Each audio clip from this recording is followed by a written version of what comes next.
What was your reaction to Mahomes' outburst, his passion, his temper that we saw on the field on Sunday? I was surprised. I was disappointed because I knew once he saw the tape, then he was going to have to walk that back. And this isn't a regular occurrence. This is, I gave him a hall pass. Not that he needs it from me, but it was, I get it.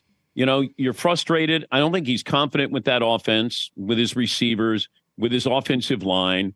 And you had something magical where maybe you do escape, you know, in a game where Buffalo was better than you.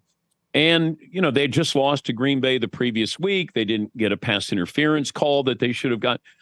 I get it, that it kind of builds up and that you might be playing playoff games on the road for a change. But I knew he was going to have to walk that back. And the NFL probably is going to find him and Andy Reid as a result of their outburst. But I love the passion.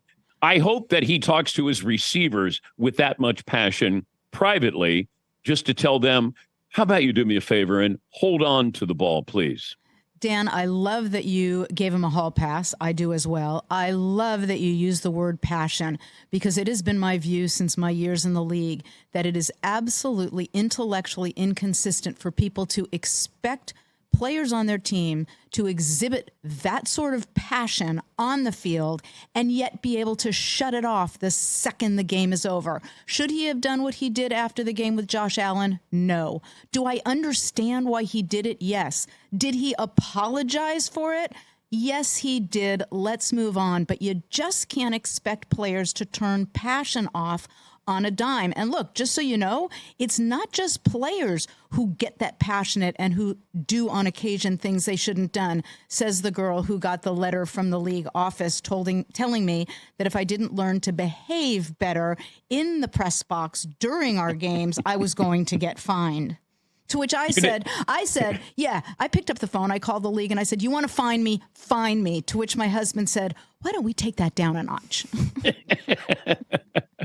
But even Andy Reid, when he got involved in it as well, and he might have been doing that to kind of back up Patrick Mahomes a little bit. So, you know, Patrick wasn't out on an island. But I just look at this Kansas City Chiefs team a little bit different, where I think they know that they're vulnerable, and they played that way. And Mahomes, he's got to make magic. He's got to make magic every weekend. And I think the pressure kind of built up on him, because I thought Buffalo was the better team on Sunday. And I think moving forward with Kansas City, you know, they've been very fortunate to be at home for a lot of these playoffs.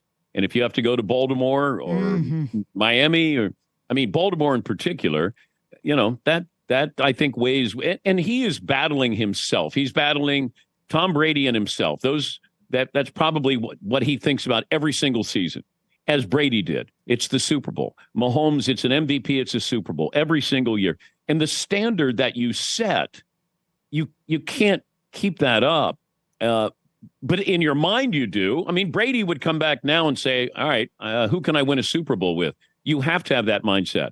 I mean, I'm sure Michael Jordan thought with the Wizards, I can win a championship, because I don't think you can ever turn that off. And Mahomes will be like that his entire career. And I admire that. To be great, want to be great, you're expected to be great. And, you know, there's no net underneath him. And we saw that on Sunday. Check out new episodes of What the Football with Suzy Shuster and Amy Trask every Tuesday. Watch us on the Rich Eisen Show YouTube page, or follow and listen wherever you get your podcasts.